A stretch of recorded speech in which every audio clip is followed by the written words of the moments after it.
Today is Thursday, August 19, 2021. Coming up on Roland Martin Unfiltered, qualified immunity. Is it dead in the George Floyd Justice Act?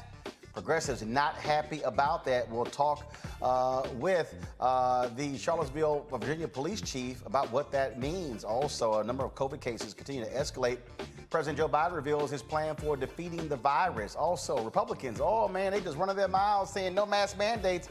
They just dropping like flies. Speaking of the NFL, they are not playing. They're actually requiring players to be vaccinated. And guess what? If you don't get vaccinated, you might get cut from a team. We'll talk with former NFL player Ben Watson. In Alabama, a doctor says he is no longer treating unvaccinated people because he saw those same folks decline the vaccine. He's like, y'all ain't my problem. And in Mississippi, hospitals have no beds and a staff shortage. It's also Black Business Month, and I will talk with Commerce Deputy Secretary Don Graves about that and what the Biden administration is doing to make sure black folks get some of that $1 trillion infrastructure money. We'll also have updates on what's happening in Haiti and Afghanistan. Also, professors at Spelman, are they going to be teaching? Concerned because of COVID-19. We'll give you the latest of what's happening at Spelman. It's time to bring the funk on Roland Martin Unfiltered. Let's go. He's got it. Whatever the miss, he's on it. Whatever it is, he's got the scoop, the fact, the find. And when it breaks, he's right on time and it's rolling. Best believe he's knowing. Putting it down from sports to news to politics. With entertainment just for kicks, he's rolling.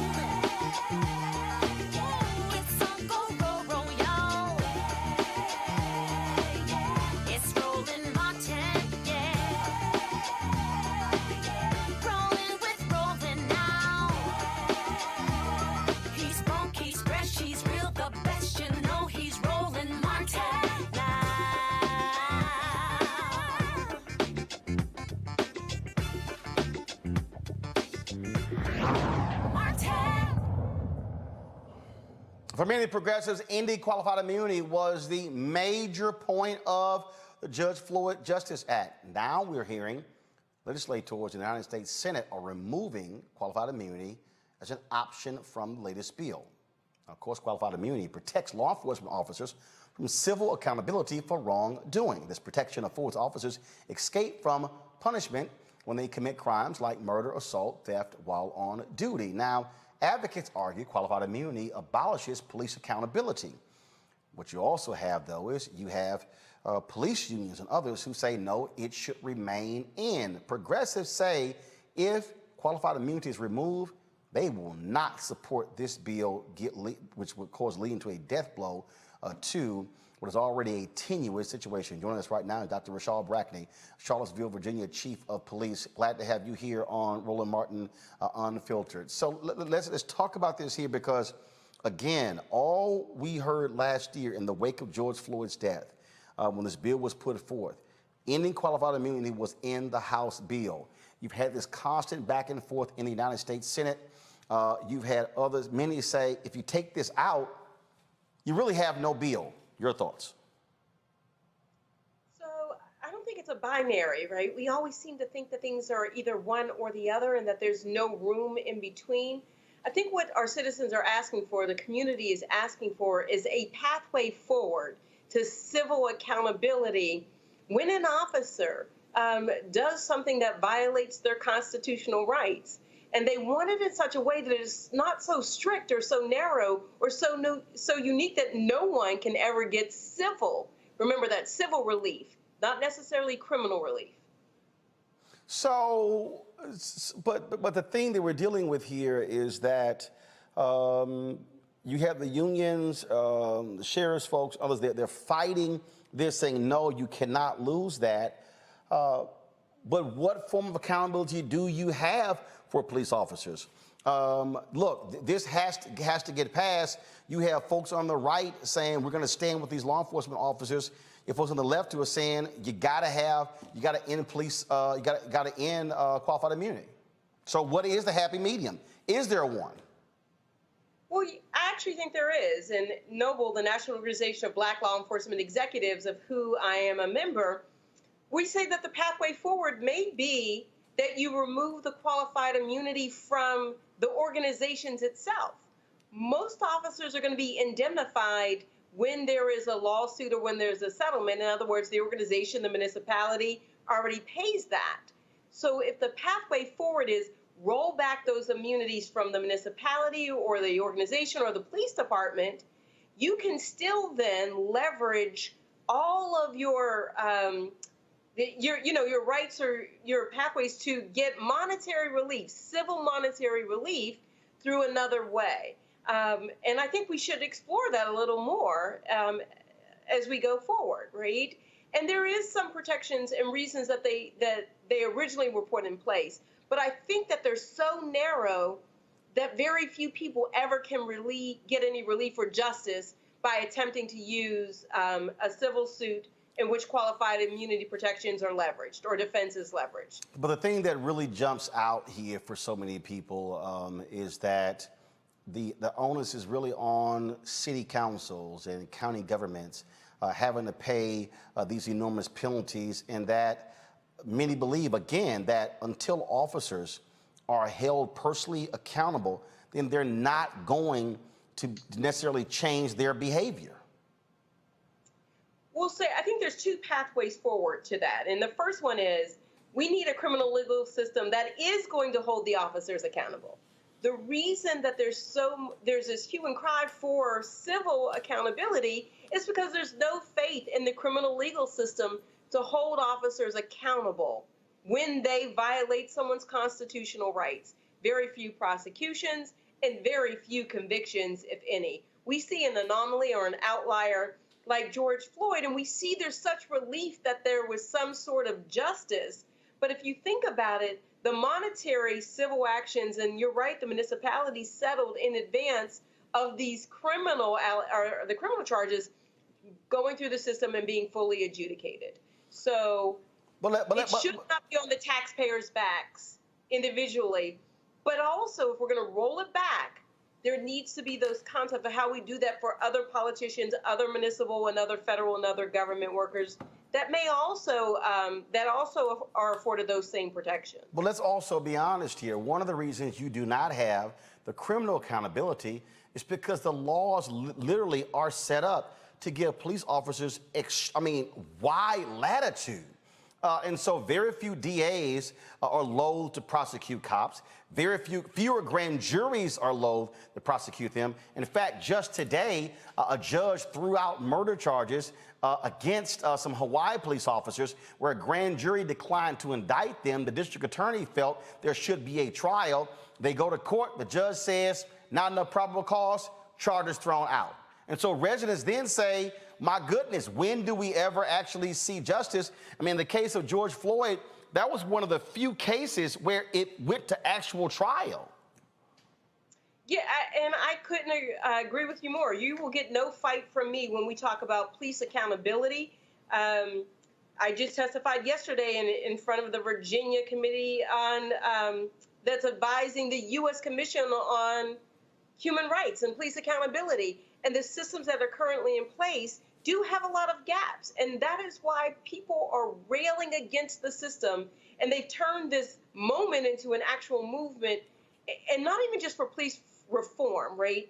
The entire system needs to be reformed from the very beginning, from the entry point, from policing through prosecution, all the way through to our judges and our elected officials. And they are very representative of some of the problems that exist, whether it's the relationships that exist between them that are symbiotic and they rely on each other in order to get their work done. But the key has to be the continued high visibility and pressure to get something done. And I think, that, again, the pathway forward is at least to start removing some of those protections from the municipal agencies as well, because then they'll have some responsibility and ownership as to who they hire. We look at some of these officers, they've been in front of their internal processes 10, 20, 30 times, and they still remain employed or still in that agency. It's because the municipality or the police department or the organization is shielded from those protections. So they're not invested in. They have no skin in the game under the same qualified immunity as that individual officer has. All right, then. Well, we certainly appreciate it. We'll see What happens, many folks wanted this bill to be signed on by the anniversary of the death of George Floyd. It is not the case. Here we are in August, and we still have no signs as to whether or not this bill is going to come up for a vote in the United States Senate. Dr. Brackney, we appreciate it. Thanks a lot. Thank you so much for having me. I want to go to my panel, Reese Colbert, Black Women Views, Dr. Greg Carr, Professor, Department of Afro-American Studies, Howard University. Also, we are joined by Adrian Irmer, Fellow, New Leaders Council, Chicago. Glad to have all three of you here. This is one of those things here, Greg, that we have to be very honest about in terms of what's going on here. The police folks are going to fight this. That was always the case. Early, you heard Congressman Jim Clyburn saying that, hey, we could take this off the table if it means getting the bill passed. Here's the problem. You remove qualified immunity from the bill and it passes the Senate, there's no guarantee it's going to pass the House. That's true. In fact, there's probably a guarantee that it doesn't. Greatly appreciated your interview with Dr. Brackney, with Chief Brackney, and the work of Noble.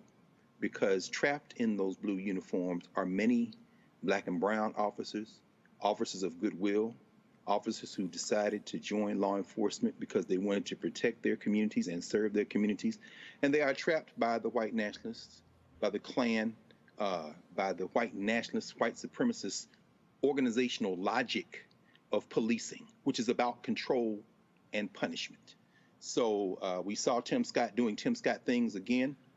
He and Lindsey Graham last month met with the sheriffs, the National Sheriff's Association. And we saw after that he pulled back on his counteroffer to say, well, maybe you can have qualified immunity removed against the departments. And that's what we heard Dr. Brackney say. If you move it to the municipalities, the police departments, but that misses the essential point. It is a philosophy of lawlessness that organizes punishment in this country as it relates to the law. That means that officers literally have a license to kill, to beat, to steal, a license to shoot. And that is what they don't want removed. So after they met with the sheriffs, Senator Scott pulled that back. So I think that, in fact, the removal of qualified immunity, and of course, Congressman Clyburn initially said, doing Jim Clyburn things, that he could live without qualified immunity. That's the end of this legislation, brother. Adrian, Chicago is one of those places where we've seen significant issues with cops. We saw Jason Van Dyke, who was convicted for the murder of Laquan McDonald, but we've seen a lot of pushback from cops there when they're being held accountable, and that's really what this boils down to. Many police officers do not want to be held accountable, and so the blue is an extremely powerful force in this country. And many people, when they sit on grand juries, they give cops wide latitude and tremendous benefit of the doubt when they are brought before a judge or jury in a trial. No, absolutely. I mean, Chicago certainly isn't different than most other major jurisdictions across the country when it comes to a lack of police accountability and oversight. We recently had the passage of the Civilian Office for Police Accountability from City Council, which is earth-shattering and earth-rocking for Chicagoans, because this would literally be the first time citizens have an opportunity to chime in on the investigation and accountability process for officers in Chicago. So I'm very hopeful to see the future of this in the city. But I'm definitely going to agree with Dr. Carr. Absent the teeth in police reform, which is reforms to qualified immunity, repealing it altogether. The rest of the reforms are for headlines and to make people feel as though they've done something, but they're not substantive at all. That's the thing right there that jumps out at us, Reese, and that is people want to see something done. Look, and the Floyd family made it perfectly clear that they were not going to be happy with just any bill. They wanted there to be substance in it. Yeah, but I'm going to disagree with you all. And I've said time and time again that I don't understand why everything has to be this all encompassing sweeping bill that solves 100% of all the problems. The fact is that the George Floyd Justice and Policing Act was hailed as the most comprehensive police reform bill that was ever created. This was held by many criminal justice reform experts and advocates. And so, yes, qualified immunity being stripped from this bill is a loss, but I would like to remind everybody that a lot of the things that actually spurred people getting out on the streets to protest, things like the no-knock warrants that led to Breonna Taylor's murder, is part of this bill. Also, ban on chokeholds, which is what ended up killing George Floyd, as well as others. So those are things that are still in this bill. A national police misconduct registry is still a part of this bill. Something like that would have potentially saved Tamir Rice from being killed by the cops that were actually had misconduct from other departments, but they're allowed to just go to another department and not report that kind of things.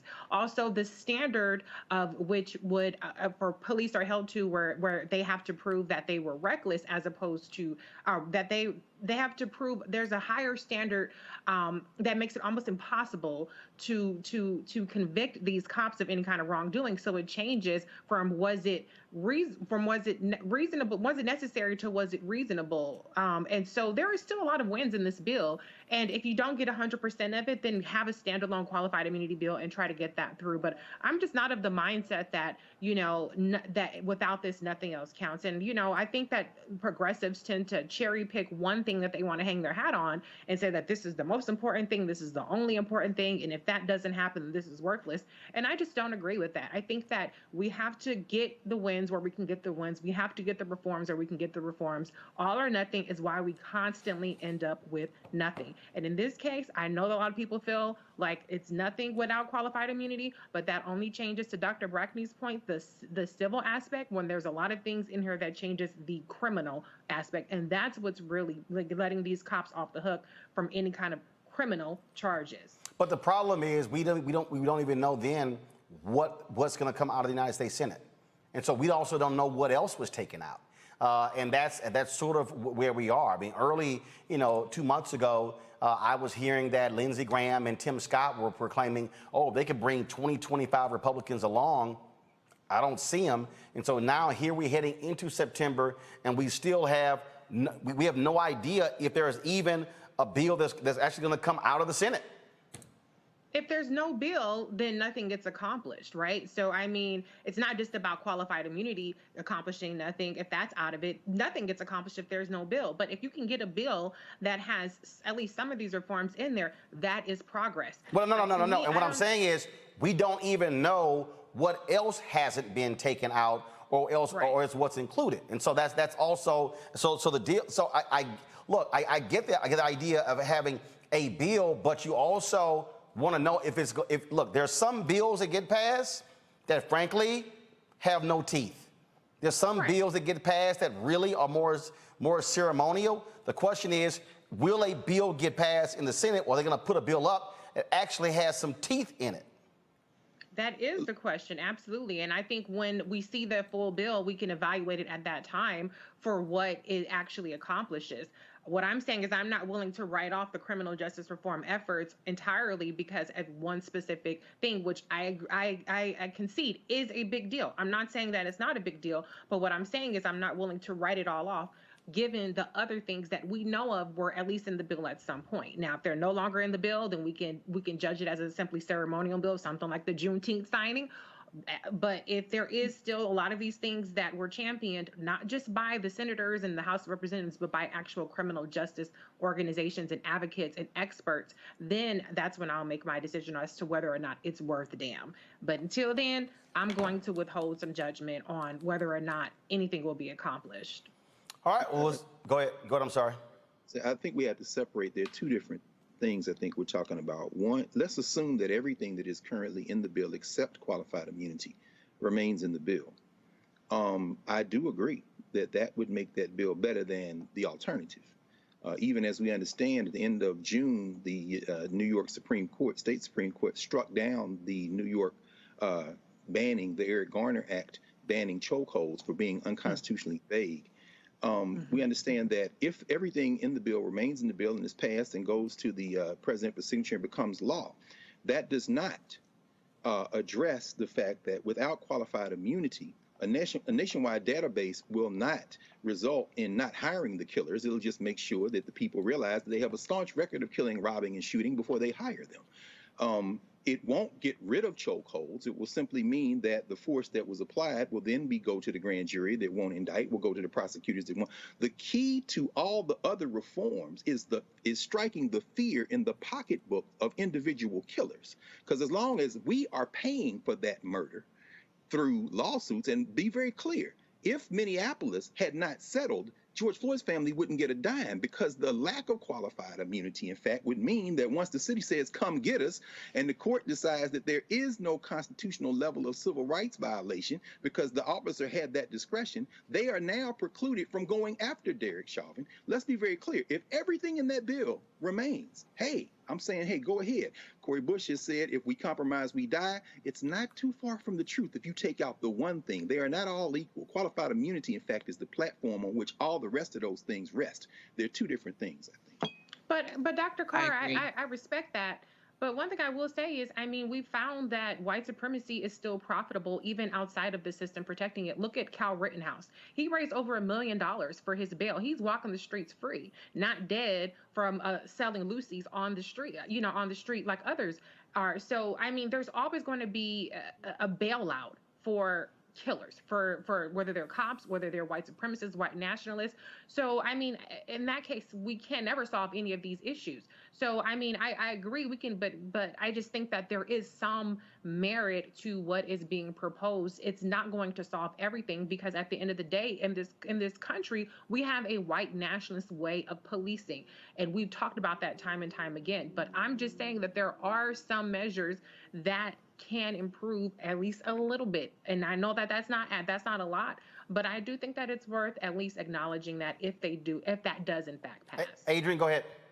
So from the legislative process, or from that perspective, if you don't get the teeth in the bill on the front end, you're going to have a very hard time going, if not impossible, getting them added via the amendment process. So that's why members of the progressive wing of the Democratic Party in Congress, or the Democrats in Congress, are saying, no, if it's not there, this bill does not do what we set out to do in drafting it. And, like I said, I agree with Dr. Carr in his assessment that if you remove the biggest stick in the bill, it no longer becomes a deterrent for terrible behavior in uniform. I don't disagree with you either, sis, in your assessment that there's always going to be a bailout for racists, because there are so many of them out there who want to use these folks as martyrs for their movement and continue to build momentum on their side of things. So you're not wrong in that. I just think that if we continue to take this mindset of these little teeny tiny wins are acceptable, then we'll never get the big stick ultimately. Well, we're still waiting to see exactly what comes out of the U.S. Senate, and so we'll just have to wait and see. We don't have to wait and see what's going on, folks. When it comes to COVID-19, cases are skyrocketing all across the country. We're seeing significant numbers, ICU beds filling up in Mississippi, Texas, Alabama, and so many states. Today, 38 million reported coronavirus cases, 641,459 people have died. That's 185,716 more reported cases and 1,278 deaths than yesterday. President Joe Biden laid out his COVID protection plan, including the following. It lays out starting the week of September 20th, COVID booster shots will be available pending final FDA evaluation and recommendations from CDC's Advisory Committee on Immunization Practices. It requires vaccinations for long-term care workers who serve Medicare and Medicaid enrollees, and will apply to over 15,000 nursing home facilities, which employ approximately 1.3 million workers and serve about 1.6 million nursing home residents. The plan would extend 100% federal reimbursement to states for eligible COVID-19 emergency response costs and for mobilizing National Guard personnel to support COVID-19 response efforts dating back to the pandemic start in January 2020. Now, You have school safety. That's one of the issues. President Biden said the Education Department would use its broad powers, including taking possible legal action to deter states from barring universal masking in classrooms. One of the places they're targeting is Arizona, where the governor said they're going to be actually pushing back against that. Not only that, folks, you're seeing what happens when people don't get vaccinated. Let's go to Missouri, where State Representative Joan Walsh, guess what? She's actually, Sarah Walsh, she's actually about to bury her husband. Why is that? Both of them chose not to get vaccinated. He's now dead.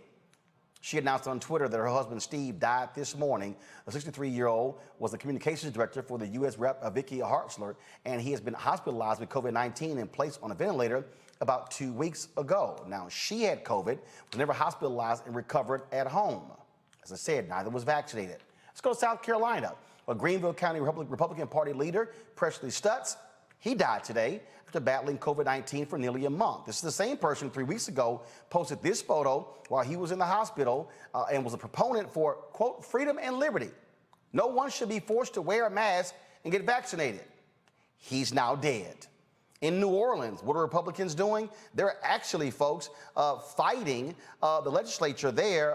The legislature is fighting the New Orleans Saints because the Saints have announced that they're not going to allow people who are not vaccinated to have their season tickets.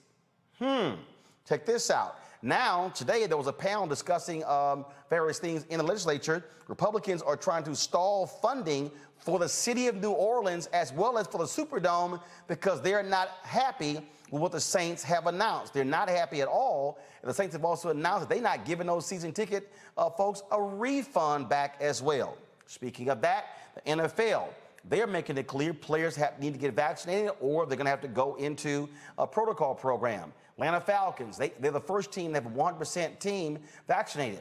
How did that happen? They cut 2 unvaccinated players.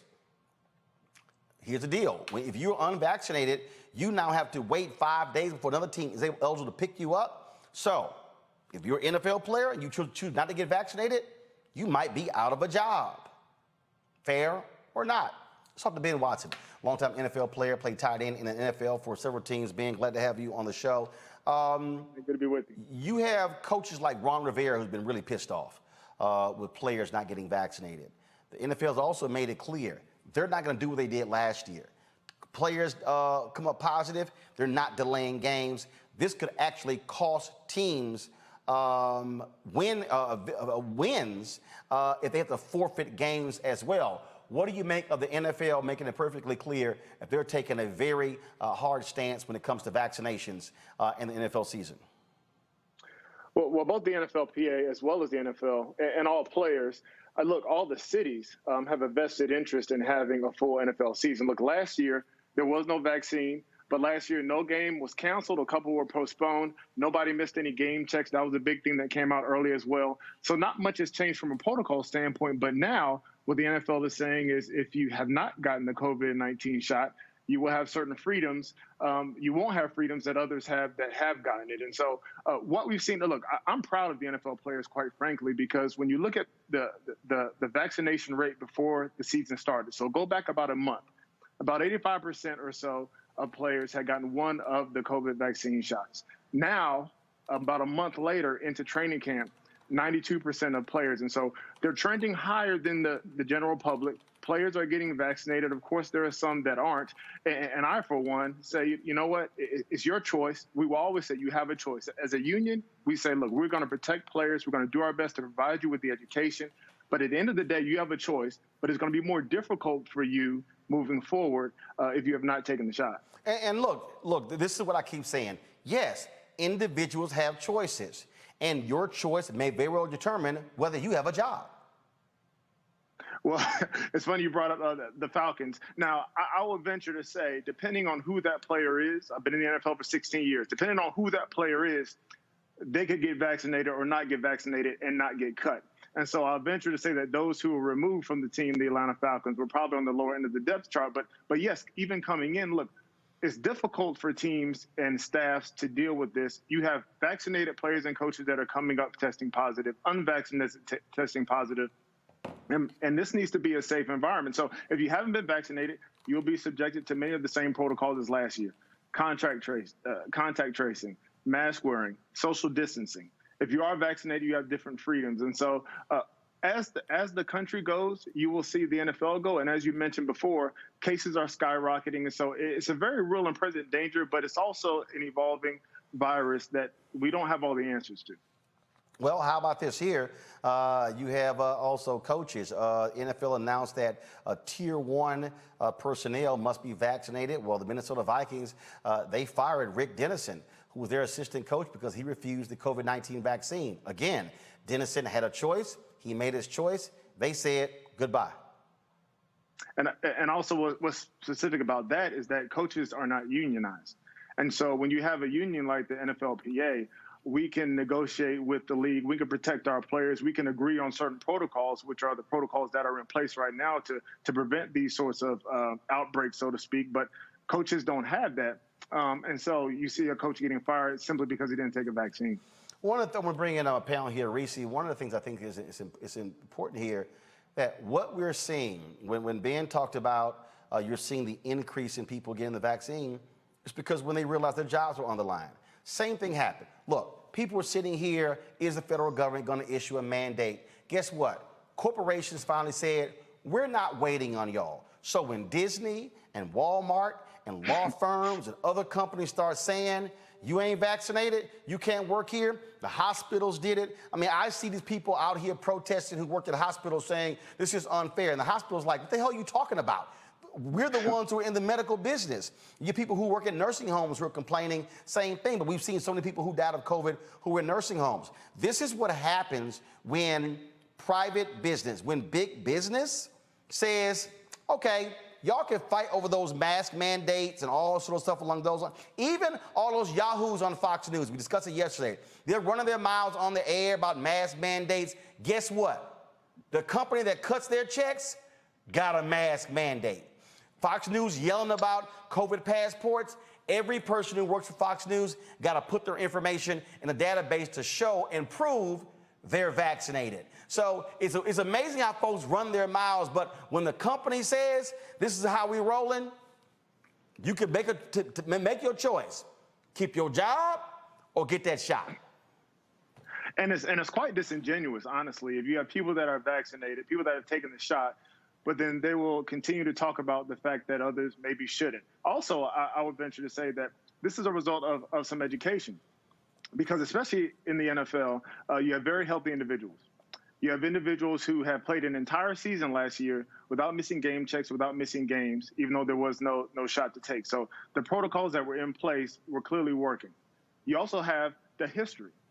We talk about it all the time. There's a history when it comes to medicine, and especially the Black community, and how we have been mistreated, how we have been impacted unfairly, disproportionately, all the way going back to medicine. So there's a hesitancy that's there, but also there's the education. You wait, you listen, you learn, you talk to other people, you talk to the experts, you see the things that are happening, and then you make your personal decision. So specifically, you start to see that this rise. Yes, part of it is because many players did not want to have to deal with some of these inconveniences, getting tested every day, those sorts of things.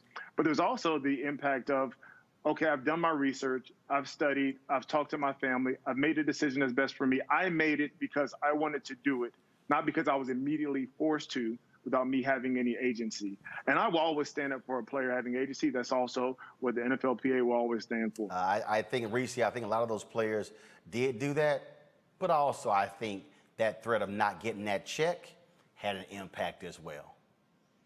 I mean, let's be honest. The honor system didn't work, right? I mean, people were given 8 months to make the choice to get the vaccine, to do what's in the best interest for their health and for the best interest of the country. That's why we have a concept called public health. I know people are all up on their high horse about personal choice. Well, unfortunately, we're in the middle of a pandemic. Your personal choices impact everybody else around you. And so I think that everybody had as much patience as they possibly could, but when they saw that we were starting to plateau when it came to people taking the vaccine, and now there's a surge of the variant, the Delta variant, and that's not the last variant that we're going to have, and people were not being persuaded, and actually they were doubling and tripling down on not taking the vaccine.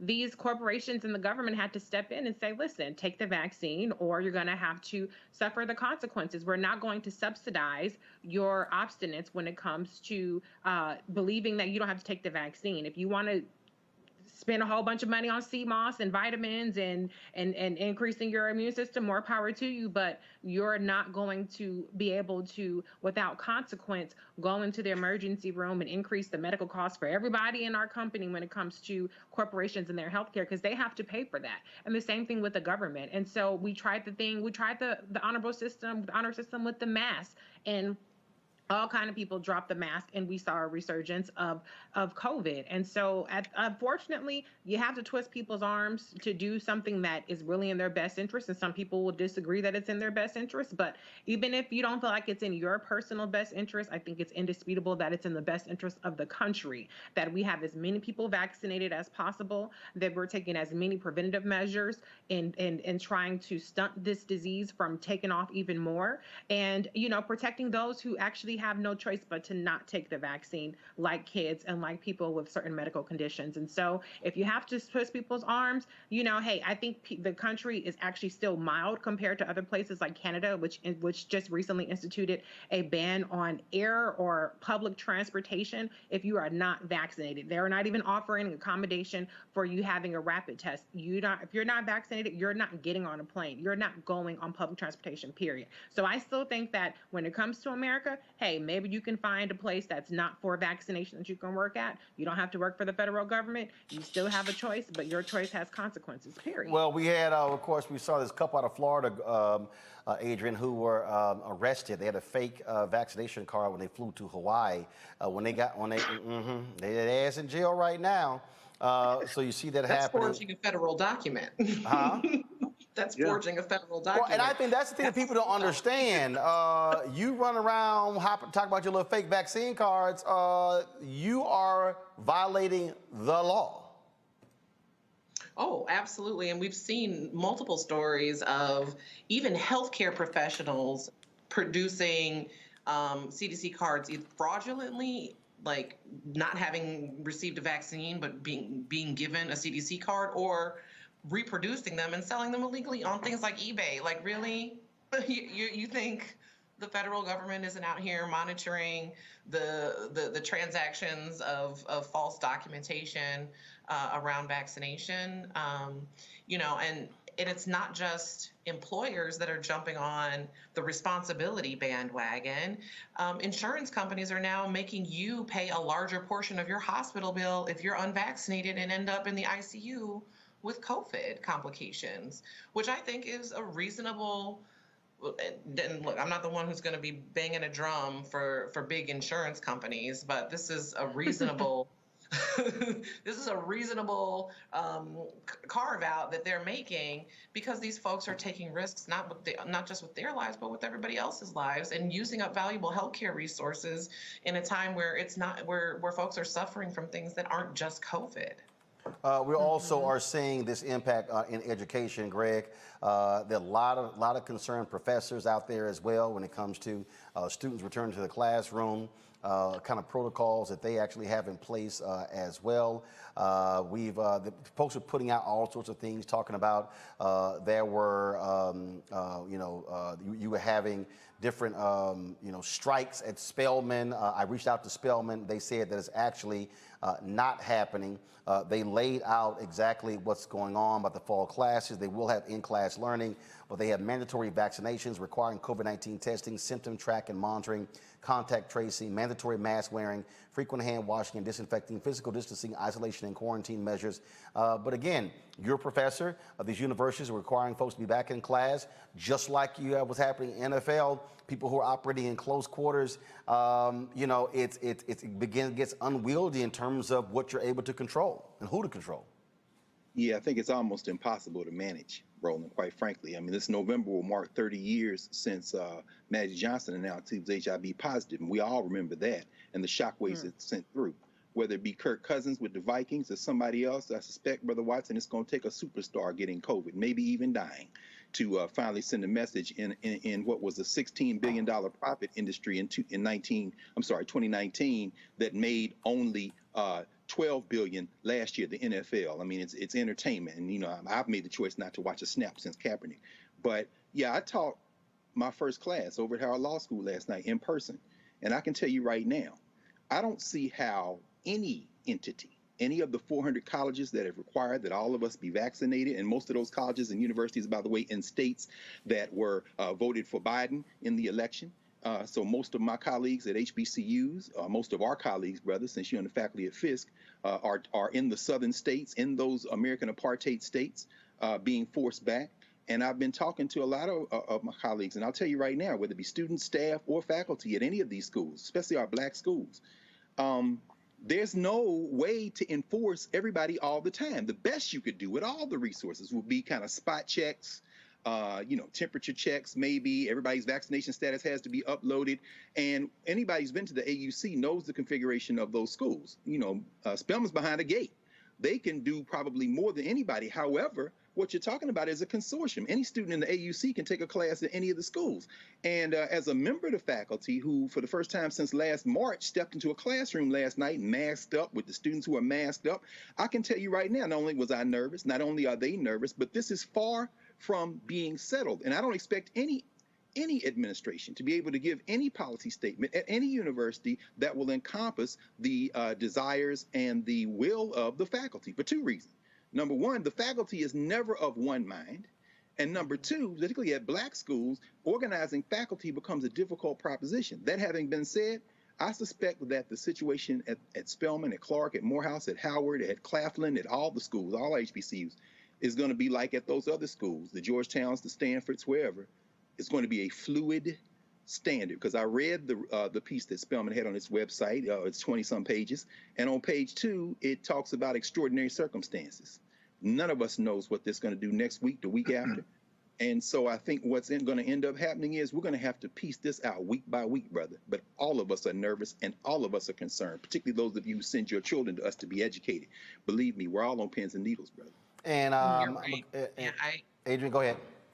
Yeah, I also work in higher ed. That's my hat. I'm not wearing that hat today, but it is a hat that I wear. And these policies have to be fluid because ultimately the public health advisories that are coming from the cities and the counties and where each of these universities are is fluid. It's based on infection rates. It's based on hospitalization rates and availability of ICU beds. There's a whole lot of factors that go into what create those advisories from the public health department. So, you know, just an anecdotal story from our campus, we had signs up. We were already like to tell everyone, look, if you're vaccinated, you don't have to wear a mask and things are great. And then literally 5 days after we got every single sign up on campus, a new advisory hit and we had to go back and replace all of those signs. So you got to keep a booklet. What sign are we using this week? The thing here, Ben, I think that, again, what you're seeing is that I think you're seeing the NFL, you're seeing teams, just like you're seeing in other areas, where folks are saying, we're going to be in control of our own destiny. So we're not going to wait, because when it comes to anything governmental, you're now dealing with political ideology. You're not dealing with political parties. You're not dealing with the base and people and their feelings. And so folks are saying, hey, you know what? Look. I've had folks to get an attitude when I required vaccination for my company here. Here's my whole deal: go start your own shit. No, I mean, I'm sorry, because at the end of the day, I've got 15 people to protect, and those 15 people have husbands, wives, girlfriends, partners, children. They've got other relatives, and so you have to make decisions that's actually best for you. And and again, I love the people who keep hollering choice, like Tank, sent out, he put up this video and he got his ass dragged, where he was talking about choice and stuff along those lines, and and all this sort of stuff like this. This is what is now on his Instagram page. Go to my computer. My personal decisions are none of your business. Enjoy the music, The General. Well, guess what? When you start running your mouth out there, and then people respond, just like Kirk Cousins, They responded, and he lost an endorsement from a hospital there in Minnesota.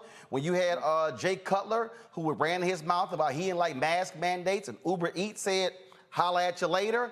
And here's the deal, Ben, it's choices. And guess what? Sure. Those companies are gonna have the choice whether to be in business with you based upon your choices.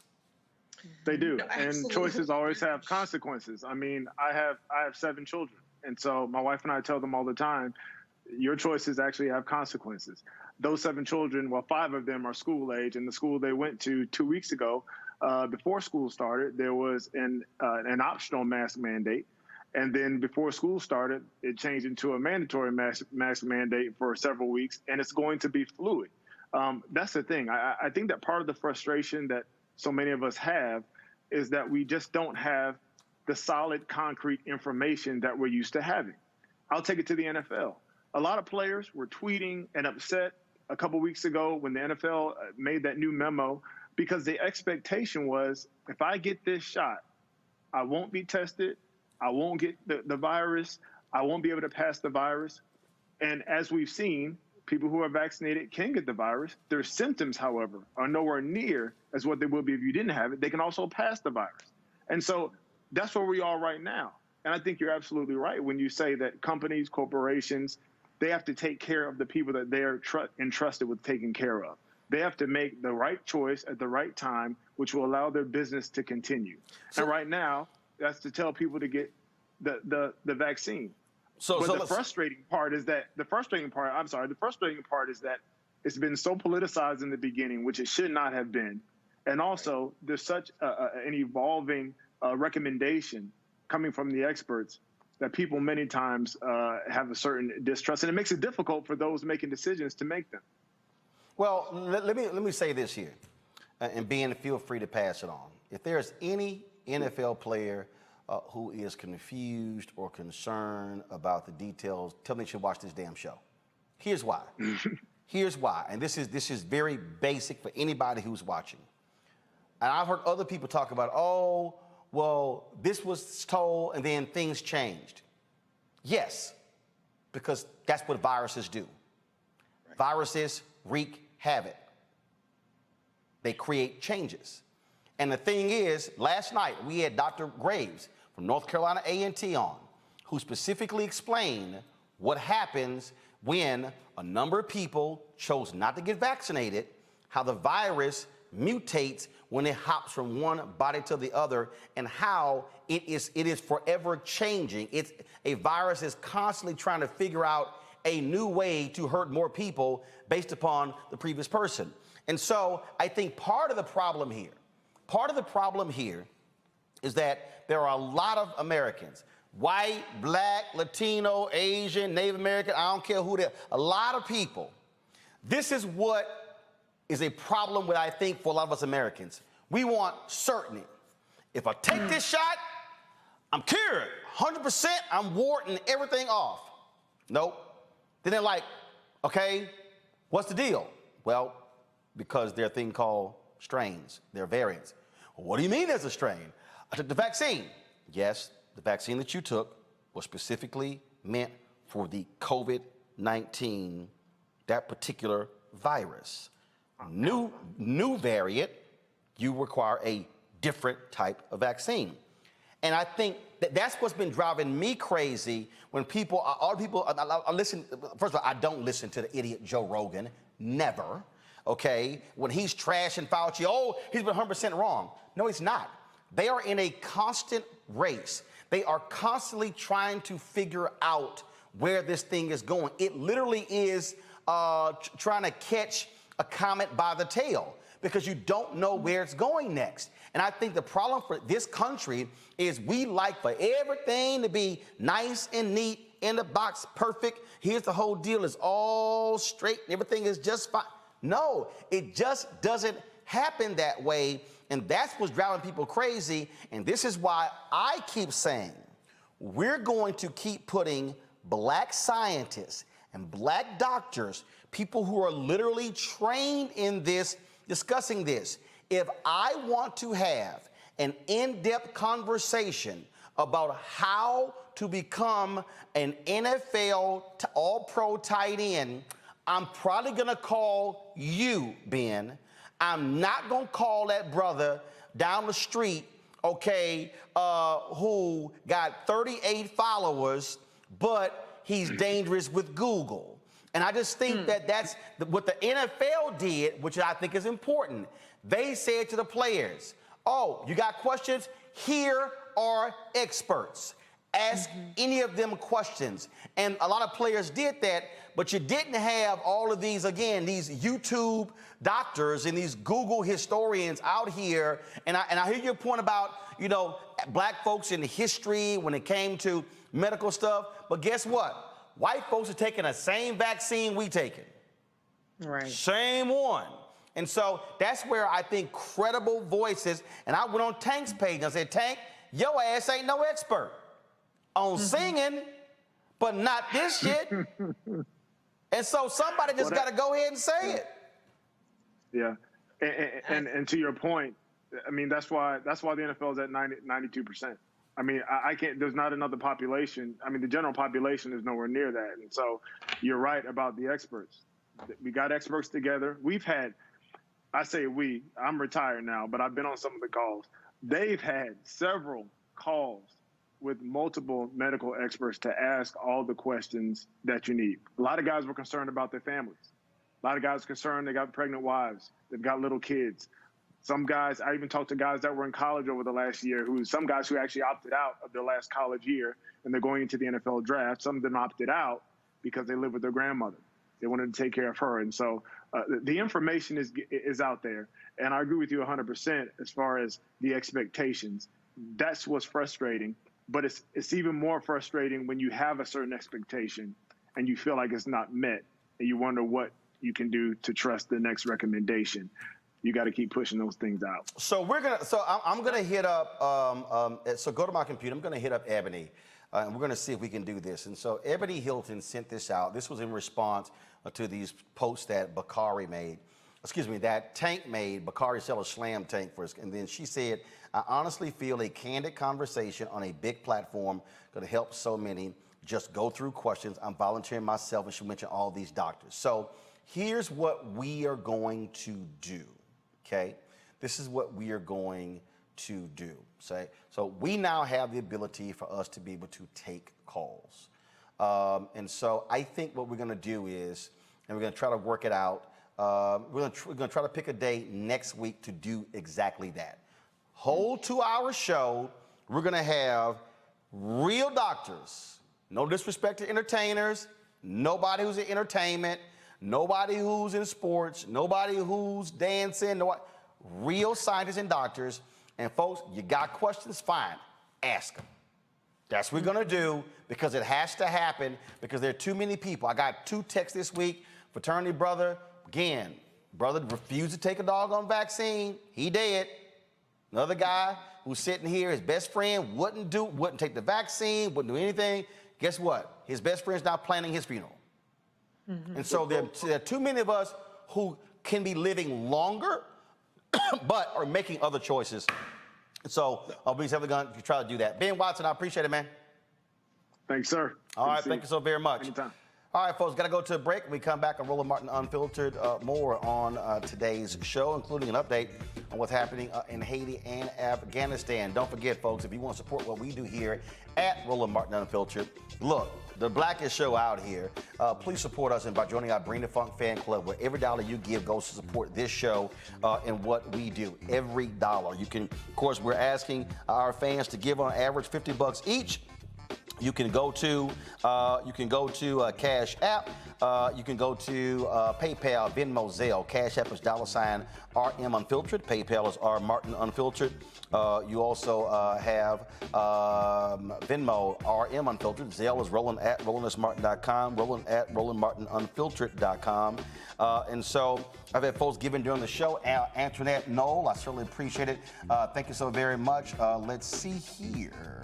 I got some other people here who have given. And so let me see. Angelica Clifton, I appreciate you joining our fan club. Ronald Pierce, thank you so very much. Russell Toussoon, thanks a bunch. Rolanda Curvin, Lewis Marshall, Erlene Flowers, Victor Williams, Colette, Melisha Lyle, Kelly, Christopher McCoy, Deborah Valentine, Deborah Adams. I want to thank all of y'all for giving. Anybody who gives during the show, I'm going to give you a personal shout out right here. And so you want your name called?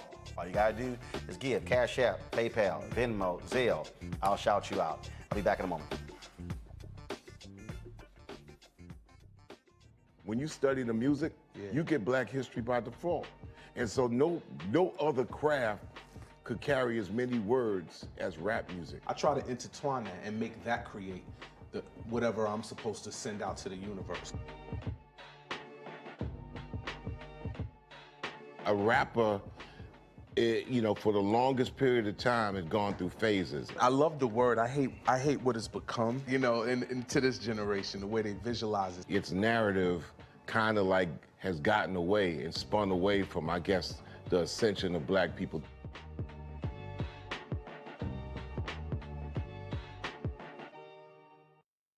Football bans and one of the best fan experiences in the country. The Cricket BX SWAC Challenge kickoff returns to Atlanta on August 28th, along with special guests, College Game Day. Then Alcorn State takes on North Carolina Central with conference bragging rights on the line. Center Park Stadium is the place to be on August 28th. Come tailgate all day before enjoying a primetime matchup on the gridiron. You don't want to miss this. Check out MEACSWACChallenge.com for more information. Don't forget, folks, Roland Martin Unfiltered is going to be broadcasting live from Atlanta on Friday and Saturday. Friday, we'll be at the Atlanta Braves Stadium talking to the presidents of both universities, as well as officials with the SWAC and MEAC. Then on Saturday, we'll be at the Coca-Cola Fan Zone broadcasting live from that particular afternoon. And then, of course, we'll be live streaming the halftime show and the concert taking place after the game. You can watch it at 7 p.m. Eastern on ESPN. And we appreciate it in partnership with Coca-Cola of making this happen. See you next week. People our age have lost the ability to focus the discipline on the art of organizing. The challenges, there's so many of them and they're complex. And we need to be moving to address them. But I'm able to say, watch out, Tiffany. I know this road. That is so freaking dope.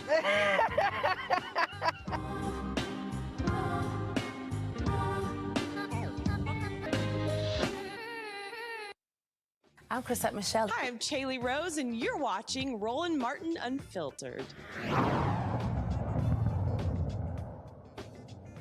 All right, Greg, Reese, and Adrian, how about this one? In Alabama, a doctor says he ain't treating nobody unvaccinated. That's it. Jason Valentine, a physician at Diagnostic Medical Center Infirmary Health in Mobile, Alabama, posted a photo on Facebook this week of him pointing to a sign taped to a door informing patients of his new policy starting October 1st. The sign says Dr. Valentine will no longer see patients that are not vaccinated against COVID-19. Valentine says he came to his decision because COVID is a miserable way to die, and he cannot watch them die like that. Alabama, of course, reported 4,465 new coronavirus cases on Wednesday. The state has recorded more than 645,000 cases since the start of the pandemic. The thing here is that he said, Adrian, he can't do it for people who have actually turned him down. He said, no, I'm sorry. If you're going to turn the vaccine down, I'm not going to treat you. I've heard. There was one guy who was a video that went viral. I think it was a TikTok video. He did like 2 minutes, and he was mad as hell because his wife has a particular illness, and he said point blank. He said, since y'all believe in God so much, and since y'all say choice, he said, if you get sick, he said, play it out. Don't go to the hospital. He said, play it out. He said, if you don't, this is what he said. He said, if you don't believe the doctors and if you don't believe the scientists, play that thing out. Y'all go ahead and roll it. Hey folks, how you doing? I just got a quick question about this whole COVID, not getting vaccinated and running to the fucking hospital once you get the virus fucking deal, because this shit is out of fucking control, all right? And I'm gonna give you a quick story on why I think it's out of fucking control. Last week I had to bring my wife into the hospital. She has stage 4 breast cancer. She was dealing with some symptoms, and I had to bring her in to get some fluid drained. She was having some pain, blah, blah, blah. She was in there for 2 days. On the third day, she honestly should have stayed one more day, maybe 2 more days, okay? But on the third day, instead of draining her fluid and what they wanted to do, they told us that she had to be discharged because they had no room left in the hospital because of COVID. Here's my question. Why 99% of everybody that's in the hospital with COVID right now is unvaccinated, okay? If you really fucking believe that COVID's not real, and you really believe that's not a big deal, and you really believe that you don't need to get the vaccine, that is your fucking right, okay? I'm not gonna argue with you about that. What I am gonna argue about is you running to the fucking hospital once you get the virus. If you don't trust the medical field to prevent you from getting it, why do you trust them to cure you from it? Why do you run to the fucking hospital?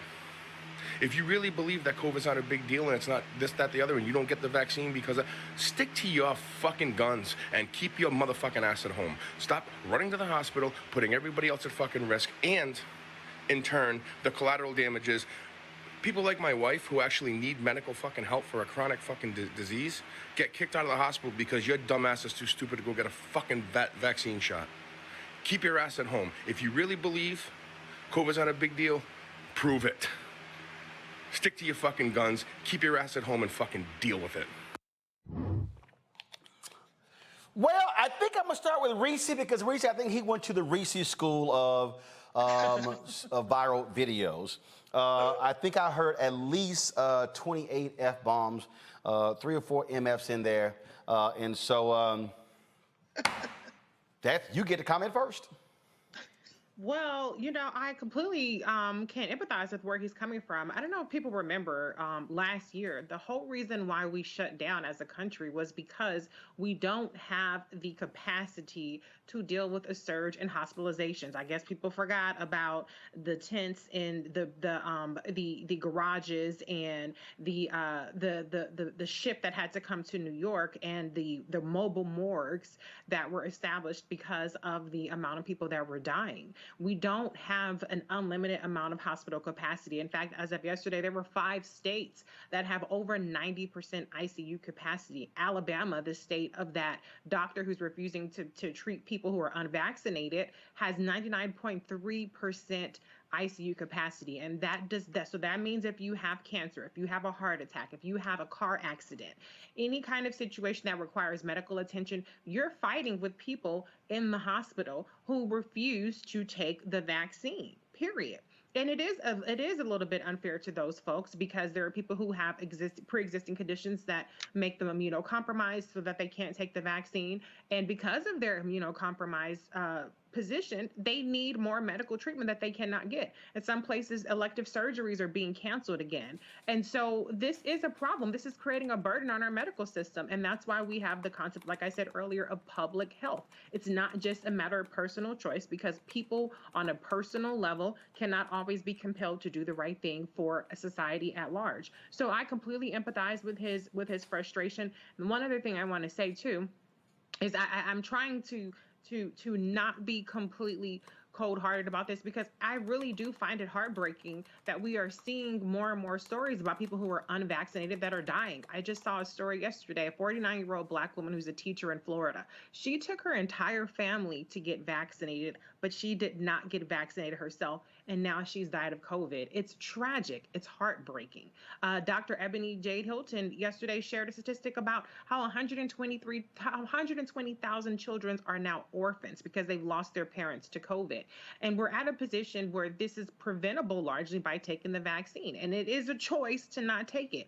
But that choice is impacting so many people who don't have a choice but to put their fate in the hands of people doing what's best for society. And so it's very scared. And the one other point I want to make about that teacher is that her family stated that one of the reasons why she didn't take, or the main reason she didn't take the vaccine, is because she heard information that she was uncomfortable with. And that goes back to the thing that I've been screaming about on this show for years now, is that disinformation is a deadly force in our communities. And the things like the Tuskegee experiment are being weaponized to detract us and deter us from taking the vaccine, even though Black people have a disproportionately higher hospitalization rate and mortality rate from the vaccine. And so we have to fight back against this disinformation that is really exacerbating this hesitancy that people might naturally have.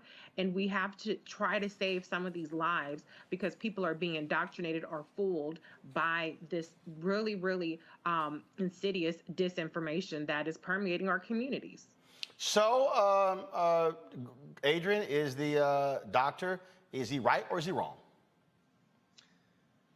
You know, I was reading the article, I saw a lot of folks citing, oh, you took a Hippocratic oath to do no harm. And it's like, well, yeah, but that didn't come with definitions, and it didn't come with with a series of clauses or corollaries. It says do no harm. And in his eyes, he's doing no harm. He's not allowing unvaccinated, very dangerous people, carriers of this disease, to come into contact and contaminate his work environment with his other patients, potentially some of which who can't literally, for health reasons, get vaccinated. So, no, I think if you're going to be in this environment of woo, woo, woo, personal choice, oh, except if you're a doctor, like, or except if you're a woman who has to make a really serious decision with her own body regarding pregnancy, no, you can't pick and choose where your personal choice applies for your own benefit and for your own, you know, self-interest. It's either personal choice or it isn't.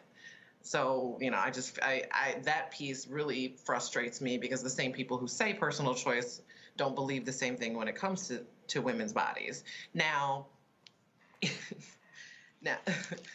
the doctor leveraging social media to make his point, I think is valid. I think it's important that the medical community starts fighting back against folks who refuse to accept the science, like the gentleman very colorfully said, who refuse to accept the science of vaccines, but then want to bang down the door for an ICU bed. You know, I think the medical community fighting back is valid and important. Greg, doctor, is he right or is he wrong? Fair, unfair? I don't know if it's a question of fair or unfair, Roland, quite frankly. Certainly you can go down the road to Tuskegee where they have a whole bioethics center and debate the question of the ethics of a doctor saying he's not going to treat somebody that's sick. But I agree with you, Adrian. I think that, you know, in the state of Alabama, of course, it's legal. But something Ben Watson said a minute ago is very important. This is political. It's two separate things going on that overlap. One is the science. And Dr. Hilton has talked about it, and you've been saying it since the beginning of this. We all knew this was coming. You've been talking about it nonstop. And so we know that we don't have cures in our arms with the vaccines. It just means we may be asymptomatic now if we get it, or we're not going to go to the hospital.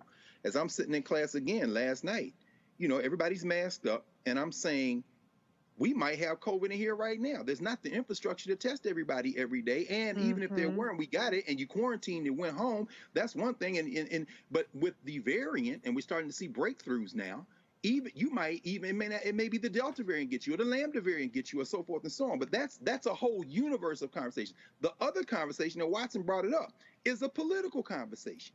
The White Nationalist Party in this country has decided that its best shot to capture the federal government in 2022 and then 2024 is to embrace this weaponized COVID and use its followers as literal human shields to force their way back into public office. And so Biden's response today, telling Cardona, you know, go and exert the federal apparatus through the Department of Education onto these states, that is a response that is partially political. They're trying to get to the elections of 22 and 24. That's what Abbott is doing. That's what DeSantis is doing in Texas and Florida. They are literally rallying this for political points. Now, the only wild card in this is that week by week wild card that we've been talking about, Adrian, you just said, because as this virus that doesn't recognize race or politics continues to make us sick and kill us, we are in a race literally against time, and what the white nationalists have calculated is they're willing to take that risk. So when Kay Ivey in Alabama says, well, what else can I do?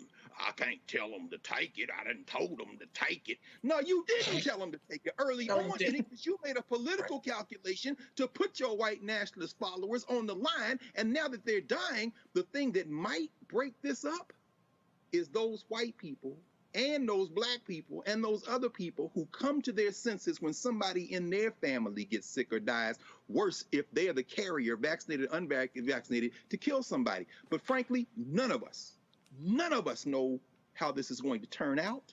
There is no roadmap, but there are two separate things playing, and a lot of it's overlapping. There's the science and the medicine, and there's the politics. And we have to be very clear about that. And to Roland Martin and Filter's credit, you've been clear about it from day one, brother. Absolutely. Can I say one more thing? Hold up. Adrian, then Reese. Go. Really quickly to your point, those are the folks who have that literally front door death experience, whose stories aren't being told on the news outlets, that these anti or vaccine hesitant folks are watching. Fox News isn't telling the story of this young couple who passed away. It's CNN, it's BBC, but that's not the platforms that these folks are watching. And I just, how do we compel Fox News to tell these stories? Like, good luck with that. I struggle to figure out how we send those messages. Mm-hmm. Reese? Yeah, so let me just say this. For all of the talk about the inequities in the healthcare system and the justifiable mistrust that Black people have in the healthcare system and in the government, the vaccine is the most race-neutral solution that is out there. It's free, it's readily available, and there is, I won't say no discrimination, because at the reality there are some ways that people might not have the ability to take the vaccine, but it is as neutral as it gets. So that's something that can prevent you from being hospitalized or even dying or having a severe case of it. Now, on the flip side, the treatment side, now that's where all of the inequities come in, because you have somebody like Governor Greg Abbott, who has had a third booster shot, which is not available to the general public. And he had Regeneron. He had a monoclonal antibody. And I know somebody who has COVID, and they were vaccinated. So thank God they didn't have a severe case, but they were able to get Regeneron. But you know that I would say they had to jump through so many hoops. Now, if you think that as you, a regular schmegular Black person who's not insured and who can barely get into an ER is going to get a very expensive treatment like Regeneron to save your life, you're delusional. So all of the paranoia and justifiable mistrust and distrust that you have in the government and the healthcare system, apply that to the treatment side, because that's where we are absolutely seeing the disparities in race and the disparities in the access that people have. And so if you have to throw your lot in with trusting one side or another, I would rather throw my lot in with the most neutral solution of something that has been administered 4.8 billion times around the world, and that is the vaccine. Not trying to hang my hat on getting access to Regeneron, which is something that has thousands of doses perhaps throughout the entire state in some states, and it's not even available everywhere. So that's just something to think about. What's neutral, the vaccine, or what's not neutral, the treatment. All right, folks, gotta go to a break. We come back, we're gonna talk about business. What's the Biden administration doing to ensure we get some of that $1.2 trillion infrastructure money? We'll discuss that next with the top official of the Commerce Department. But before we do that, let's hear from our partners with Seek.com.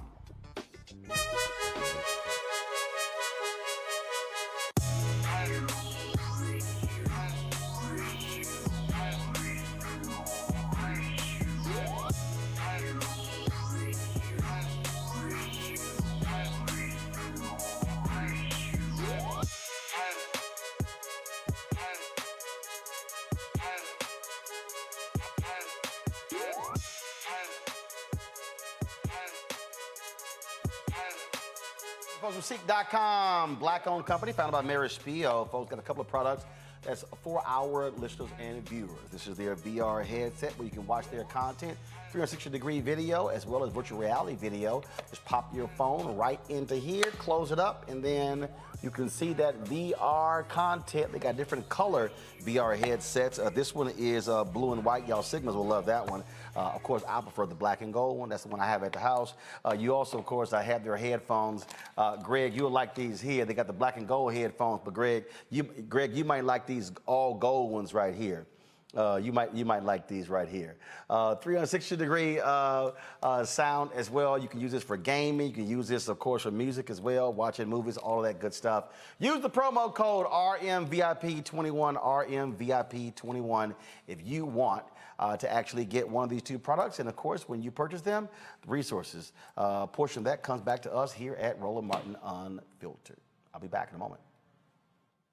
George Floyd's death hopefully put another nail in the coffin of racism. You talk about awakening America. It led to a historic summer of protest. I hope our younger generation don't ever forget that nonviolence is soul force. Priceless.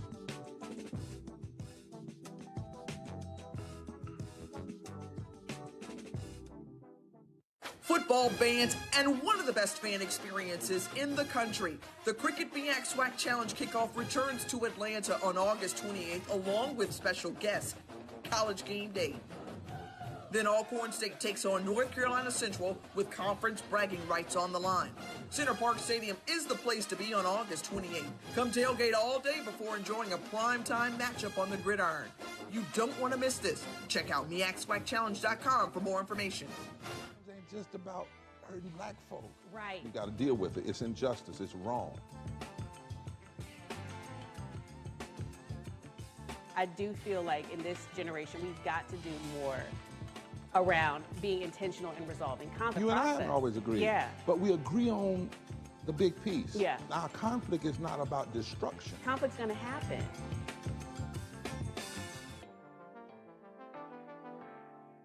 I'm Bill Duke. This is Diala Riddle, and you're watching Roland Martin Unfiltered. Stay woke.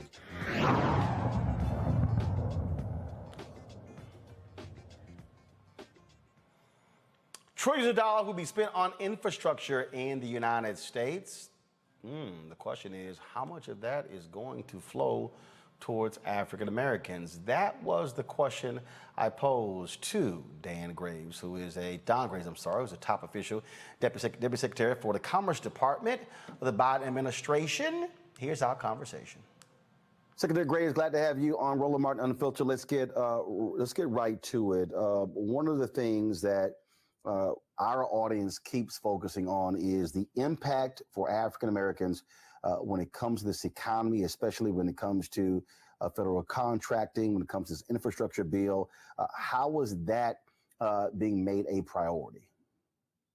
Well, Roland, thanks for having me on. And I guess I'll just start by saying this has been a priority of the president since day one, and actually long before day one. He knows that our economy can't be successful until every community in the country is brought into the bargain. And frankly, we've seen the numbers. If you look at the economic impact of inclusive opportunities in providing those opportunities to Black businesses and other minority businesses, that can lead to to trillions of dollars of increased GDP. So it's absolutely essential that we do this right now. That's why the president has focused on his Build Back Better agenda. It's why the infrastructure plan is so important right now. We need to get these dollars into communities, these investments to improve our roads, our bridges, to improve our drinking water by removing the lead pipes, by investing in broadband so that every community in the country has access to affordable, accessible, high-speed broadband. And we have to do it in a way that utilizes minority businesses. The Black businesses that for so long have been kept out of these types of opportunities, we're very focused on ensuring that every one of them has a better chance than they've had in the past, that our procurement folks are very focused on finding ways to bring more Black businesses to the table as these dollars go out. And it's something that the president did in the very first days of office, signing an executive order that made sure that diversity, equity, and inclusion were a significant part of every federal department in their procurement, in their hiring. So the president and the rest of us in the federal government are very focused on finding the ways that we can make sure that Black businesses have the opportunities that they need to succeed. They can hire folks from the community, and the community overall can see more economic vitality. There was a column that ran yesterday in Barron's. It was written by Ursula Burns, Robert Smith, John Rogers, and David Clooney. Of course, executive director of the Black Economic Exchange. And one of the things that they wrote in that particular piece is that they said that, this is what they wrote. Currently, only 5% of federal contracting dollars are required to go to minority and women-owned businesses, even though Black people alone account for approximately 13%. They are calling for that to be raised to 13%. They also say that there needs to be much better transparency in corporate spending by professional services category. So there are a number of things that they actually laid out there. And so is that also being considered? Because as they say, that 5% number is way too low. Well, they're exactly right. That number is way too low. We're certainly looking at ways that we can increase the direct spending with minority businesses. We're looking at ways that we can make sure that every federal contractor, as they look at their contracting partners, that they're looking at utilization of minority firms. But as my friends wrote in that column, it's also about things like utilization of asset managers with the pension funds that the federal government oversees. It's looking at ways that we can ensure that there's diversity at the highest ranks of major corporations, because that's where the decision-making is done around around which contractors, which businesses are used in their supply chain. It's making sure, and this is what the president has been really focused on, making sure that every federal agency represents the diversity of our country, so that we're putting people of color in the highest positions in federal agencies, because they're the ones who are going to be making both the contracting and hiring decisions, but also the policy decisions that will have an impact on whether or not our communities of color all across the country are going to be able to succeed and be built into this grand bargain. But Secretary Graves, but that is one of the really difficult things that we still see trying to get over that hump. I can tell you we have had a very difficult time as a Black-owned media company, even trying to access the millions of dollars being spent when it came to communications for the COVID-19 vaccine. We have reached out to Forrest Marsh, the agency that actually has the contract with Department of Health and Human Services and CDC. No luck whatsoever. And so I think what's also important, and I've had this conversation with Susan Rice, with Cedric Richmond and others, and what has to happen is really listening to those of us who are a part of the process to show where the pitfalls are, because what we're still seeing is that for us, Black targeted Black media folks get dollars, not Black owned. And so those barriers have to be broken down. And when we see there's a study that was done, a commission or called for by Congresswoman Eleanor Holmes Norton 3 years ago, that showed that $5 billion spent in federal government over 5 years, just $51 million went to Black-owned media. And so the disparities are even there with the federal government. And so what success stories have you already had in breaking down some of those barriers? Well, Roland, I couldn't agree more. And part of this is about making more of this information available, transparent, and accessible. We here at the Department of Commerce, a lot of people think of us as the department that focuses on business. But what I like to think about is that we're actually the Department of Data, Information, and Innovation. And we really need to be the Department of People and Communities. So it's making the data that we have available around business practices, making more information available about how businesses utilize minority businesses. That information can help us reframe the discussion and the debate. I think you've seen the numbers that I have, but I think if we have better information that the Department of Commerce can help provide around the specific practices that businesses take in utilizing minority businesses, engaging with minority businesses, that we're going to have a very different conversation.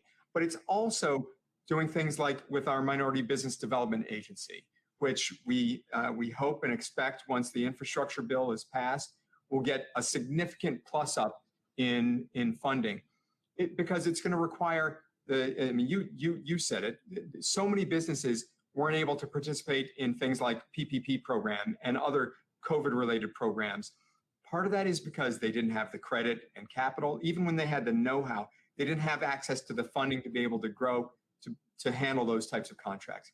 But it's also providing those businesses with the type of support that they need in legal, accounting, and in the financial services. Because I talk to businesses all the time who have said, well, I couldn't get the PPP program to work for me because I couldn't fill out the paperwork because I didn't have my charter documents, they weren't right, or I didn't have the 5 years or so of my tax returns ready. So it's a range of things that we can do, but it takes a whole of government approach. So every single agency in the federal government working together to increase access, increase opportunity, provide more capital, provide more technical support, and having the buy-in at the very highest level of every single agency. I can tell you at Commerce, I spend just a massive amount of my time focused on ensuring that we have an equitable opportunities and that we have a more just economy. Well, we certainly look forward to that, and we also, with that $1.2 trillion being spent, we'll be looking for that to be really studied to make sure that those dollars are flowing to Black-owned companies. And so, Secretary Graves, we certainly appreciate it. Thanks a lot. Thanks so much, Roland. Bottom line is here, Reese. It's a lot of money that's going to be spent. They better make sure that gets in the hands of Black people. Absolutely. And I'm going to actually invoke John Hope Bryant, who you've had on the show many times. The government contracting process is very complicated. It's all about how requisitions are written. It can be written in a way that our requests for proposals are written. It can be written in a way to further narrow down the group who are eligible for it. And so, people need to go out there and get the money, and they have to make sure that they follow the protocols and the proposal process so that they can invoke it. But it's also important that the administration takes the initiative into channeling some of this money into organizations that can then, get this money into the hands of Black businesses, minority-owned businesses. So I think that it's a complicated process. It's not going to be a snap your fingers and it's resolved type of thing. But I think it is encouraging that they do have a lens towards Black-owned businesses as opposed to the Trump administration, which 400,000 Black businesses were shut down as a result of the COVID pandemic, and Black businesses in particular were disproportionately denied the PPP loans and things of that nature. So there's a lot of ways to go, but I've seen from several different cabinet officials and different agencies that the Biden-Harris administration is looking at ways at making government funds more equitable. Adrian, go ahead. I think you were jumping in. Go ahead. Yeah, I was just going to add on to some of your points. I mean, the part of the reason, one reason why Black businesses didn't get access to some of the PPP loans is the speed of their internet. Literally became a factor in access to those dollars. Also, to add on in terms of the nuance of government contracting, because this is part of a background that I have, is licensing, insurance, and bonding. Bonding is the key.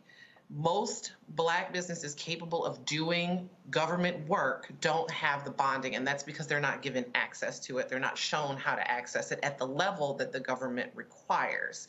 So what I would love to see some of these dollars going to is a pipeline program that would really give access to these businesses the bonding and the level of insurance required to do government contracting. So good. Right. No, Adrian, it's so funny you say that. I remember at Marion Barry's funeral, listening to very successful Black business people, and one in particular, a builder in the area, now a billionaire, I believe, if my memory serves correct, who says it was Marion Barry insisting on Black lawyers who could write bond, who could underwrite an insurance and who could get in the pipeline and going in meetings and saying, until I see a certain percentage of black faces in this room, DC's not doing business with you. That created that kind of wealth. And so that raises two things. And Roland, this is why I think this segment is so important in its various kind of permutations, including, but I love this phrase that you've created that kind of precedes this kind of conversation. Where's our money? Not one penny of what we've been talking about belongs to the federal government, including their salaries. We paid taxes, you see. So while every billionaire in the world is stealing, I mean, I read the Financial Times every day, the mergers and acquisitions are off the chain. Now they're in, today's Financial Times was dealing with futures, the biggest futures company in the world, so absorbing another of its former subsidiaries to build them. They are going stratospheric, and inequality is expanding. The people who need this money the most, who've paid taxes, are the ones who, as Reese just said, and as we just heard again, Adrian, you just said, they have the least access to it. That's not an accident, as you said, Reese, John O'Brien said. That's by design. The infrastructure is set up to reward those people who have the lobbyists, who have bought the elected officials, who write that policy to make sure you don't have the kind of access. What Marion Barry did was puncture that a little bit, but then we have a problem. And this is why everybody who gives to Roland Martin Unfiltered, please listen very carefully to what I'm about to say. Because many of those people that Marion Barry made millionaires fled Washington, D.C. and ain't done a damn thing for black people except try to say, look at me, I'm successful, which means the race is successful. The businesses that invest in black communities, like Roland Martin Unfiltered, must be the ones that we support while this war is being waged to get our money back. That's the other step to this. That's why you have to support black businesses, because so few of them survive when that inequality is going on. But those who are struggling to survive, who have the platform to push for it, you really got to support them, because some of these Negroes don't run off with the money and ain't doing nothing except going hanging out somewhere where you can't get in, talking about, look at us, we succeeded, so black people succeeded. Now, that ain't the math, bro. And what people don't understand is, like, I'll give a perfect example. I saw a story earlier today where Prince O'Hare, the CEO of Black News Channel, announced they may be moving, BNC to Atlanta. Okay, that's great, but here's the deal, and facts are facts. The majority owner of BNC ain't black. It's Shahid Khan, the Pakistani-American billionaire who owns the Jacksonville Jaguars. That's no different than Viacom-CBS owning BET. That's no difference than iHeartRadio owning Black Information Network. I do commentary, it's on there, but it's no different. That's no different than Complex, okay? All these people going toward the Complex saying, if you want to reach black people online, buy from Complex. None of the people are black owned. And so what they're really saying is, hey, y'all should be comfortable getting a check, not ownership. And that's the whole piece there. And so in that story, they mentioned they have 320 employees. Okay, that's because he's invested some $50, $75 million into it. To your point, Greg, I ain't had no billionaire come to me and say, hey, Roland, what could you do with 25 million? Oh, I know exactly what I could do with 25 million. That's why, again, why I was pressing Secretary Don Graves, why I press on these advertising dollars. And it cracks me up, Greg, these idiotic folk commenting, oh, why you always begging? Why you always, they don't have to spend money with us. But guess what? Your ass buying their products. How about that? This is really what this requires, Reese. And I've said this for a very long time. What we're trying to do here is a reprogramming of Black America. Black America, so from the moment we got here, we were programmed to be slaves. We were programmed to create excitement and make other people happy. We were programmed to dance and sing for the entertainment of other people. We are America's greatest tastemakers. We could take what was called an orthopedic shoe, and now all of a sudden it turned into Tim's. And next thing you know, it's the hottest thing that folk want to wear. Now you got shoes that growing up, we were like, man, wasn't nobody wearing no damn construction shoes. Greg, you know, what if your ass rolled to school in them, they were like, your ass got on some construction, you got on some mustard color construction shoes. Don't do it. That's right. Now all of a sudden, oh my God, it's like we could take anything and make that sucker hot. Crocs. But the difference, huh? How did they turn Crocs into a shoe? No, that's what I'm saying. That's what I'm saying. Yeah, because somebody black made it hot. But the thing here is, there has to be a reprogramming. Reese, we have to reprogram our people to stop being happy accepting a check and learn how to actually get a direct deposit, how to endorse checks. See, that's the difference. And so that's really what the focus is, and why we're so adamant in calling companies out who run ads for us to buy on black targeted media, but don't want to cut black-owned media in on the budgets. Well, Roland, I have 2 points to make. The first point is to Dr. Carr's point about lobbyists. So what you're doing is really what lobbyists get paid a lot of money to go and sit in these very expensive steakhouses, or go and sit in these cigar filled, and I like cigars, don't get me wrong, filled lounges and hobnob with those that are in power. And so they are granted an audience because they have the money. Well, black people, we got to get the money before we can have the money to have an audience with you. And so what you're doing is you're doing a public pressure campaign. And so it works both ways. A lot of times the lobbying, the behind the scenes stuff and the wheeling and dealing works. And then other times you have to name and shame people into doing the right thing. And so I have absolutely no problem. Actually, I encourage you to do that.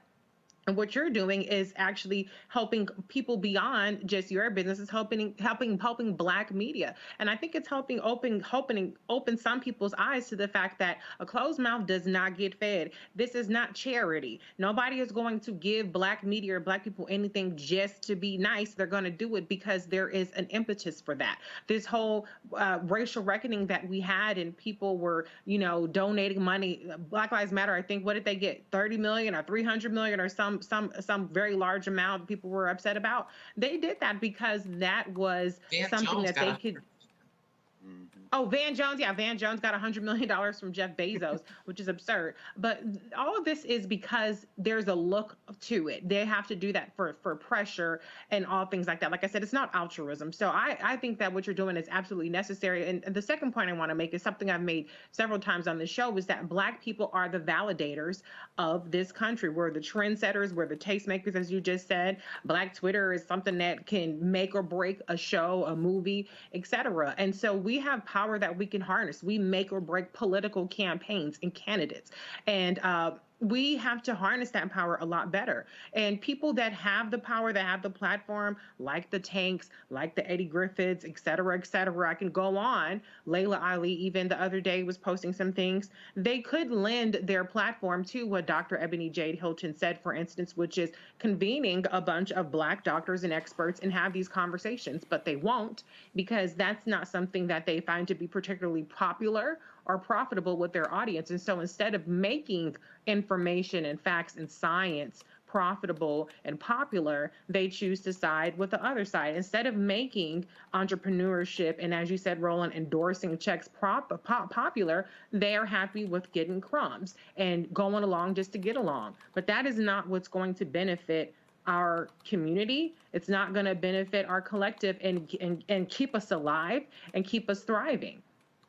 Well, again, what I need people to understand is this is reprogramming. This is retraining our minds. I'm going to end y'all with this here. I mean, look, several years ago, my nephew Chris, who's now going to middle school, when we it was after the Houston Texans football game. Chris probably was, 3, not even 4 years old. And we were, after the game, we were talking, and Bum Phillips' son, Wade Phillips, was the defensive coordinator, and Chris had a football, and he handed for Wade to sign, and Wade said, "So Chris, you gonna grow up to be a linebacker?" I said, "Oh no. I said, Wade, Chris is not being raised to be a linebacker. He's being raised to be an owner. And he sort of looked at me, and I was like, yes, he's being raised to be the owner of the football team, not the player. Folks, that's reprogramming. They want us, and I told you when I was in LA at Stevie Wonder Station, this black woman who worked there, she was in accounting or something, and she was showing me a picture of her son. She said, that's my first round. I said, don't ever say that again. My goodness. She said, what do you mean? I said, no, don't you call your son that's my first rounder. I said, what you should be saying is, that's the future owner of the Lakers. And she literally said, oh my God, she says, no one has ever said that to me. I said, because that's the point. They want you raising your son to be a player, not a player. Folk, that's how we have to do it, which is why we do what we do on this show. Reese, Adrian, and Greg, thank you so very much. Folks, please support us in what we do every single day, and that is to give you the kind of content, honest, truthful, unapologetic, you're not going to get anywhere else. Join our Bring the Funk fan club. Let me give a shout out right now to the folks who gave during the show. Let's see here. Larnell Farmer, Garrett Murray, Joel Clark, James Yates, Camille Yelverton. I certainly appreciate it. Jerry Williams, thanks a lot. Also, let me thank Donna Miner as well. Let's see, Tommy Williams, thanks a bunch as well. If y'all want to support what we do, join via Cash App, $RM Unfiltered, PayPal is R Martin Unfiltered, Venmo is RM Unfiltered, Zelle, Roland at RolandSmartin.com, Roland at RolandMartinUnfiltered.com. Folks, thank you so very much. Tommy Williams, thanks a bunch. You got your donation right in under the belt there. I appreciate it. Thank you so very much, folks. I'll see y'all tomorrow right here, same time, same place. Y'all know what we gonna do. Keep it real. And shout out to my high school, Jack Yates High School. I was rocking it yesterday, and so I'm wearing the JY shirt today.